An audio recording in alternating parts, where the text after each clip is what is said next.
Autistic बच्चों को सबसे बड़ा मसला इंडिपेंडेंस का होता है। ख़ास कर बाथरूम के लिए रेडी होना और उस सारे प्रोसेस को समझना बहुत मुश्किल लगता है, क्योंकि ये फोकस नहीं करते और आप कुछ भी कहते रहें ऐसे लगता है कि ये सुनते ही नहीं।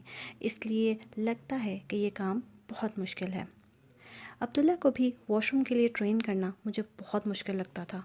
मुझे समझ नहीं आती थी कि उसको कैसे समझाऊं या बताऊं कि आपने यूरिन बाथरूम में करना है। शुरू में मैंने दिन के वक्त उसका पैम्पर उतार दिया, लेकिन रात को पैम्पर पहना देती थी, क्योंकि ये सिर्फ रात को सोता था। मुझे ये खदशा था कि इसकी रात की नींद डिस्टर्ब ना हो। मैं अब्दुल्ला को हर आधे घंटे बाद बाथरूम लेकर जाती थी और टॉयलेट सीट पर बैठा देती थी। मुस्लिम शावर या पानी की टूटी खोल देती थी, क्योंकि ये एक साइकोलॉजिकल फैक्टर है कि जब बच्चा पानी की आवाज़ सुनता है तो वो यूरिन पास कर लेता है। मैं 5 मिनट इंतज़ार करती थी और फिर उसको बाहर ले आती थी, लेकिन उस पर नज़र रखती थी और आधे घंटे बाद दोबारा बाथरूम ले जाती थी।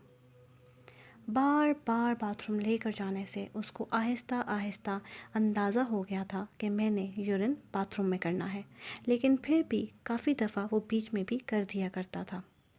मैंने उसका पैम्पर रात को नहीं उतारा।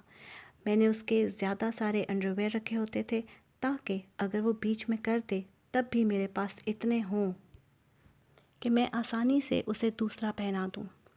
मैंने उसकी टॉयलेट ट्रेनिंग गर्मियों में शुरू की थी, ताकि उसको नहलाना भी पड़े तो मुश्किल ना हो।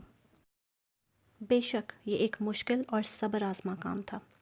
अब्दुल्ला जब 4 साल का था तब मैंने उसकी टॉयलेट ट्रेनिंग शुरू की थी। जब मैं अब्दुल्ला को कहीं लेकर जाती थी तब भी कोशिश करती थी कि उसे पैम्पर ना लगाऊं और उसको टाइम से बाथरूम ले जाती थी। आहिस्ता आहिस्ता वो खुद ही बताना शुरू हो गया था। वो सुसु कहता था, जिसका मतलब था कि उसे बाथरूम जाना है, क्योंकि मैं जब उसकी ट्रेनिंग कर रही थी तो उसको बाथरूम लेकर जाते हुए यही लफ्ज़ बोलती थी, इसलिए वो समझ गया था। दिन के बाद बारी आई रात की।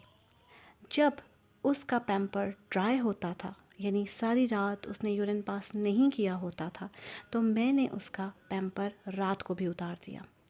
उसको 1 या 2 दफ़ा रात को ज़बरदस्ती वॉशरूम लेकर जाती थी और फिर लाकर सुला देती थी। ऑटिस्टिक बच्चे कोई भी काम बार बार करने से सीखते हैं, इसलिए जो काम बार बार करवाया जाए वो उसे सीख जाते हैं। जब टॉयलेट ट्रेनिंग स्टार्ट होती है तो पहले यूरिन ट्रेनिंग से स्टार्ट करते हैं और साथ साथ बच्चे की पॉटी ट्रेनिंग भी हो जाती है।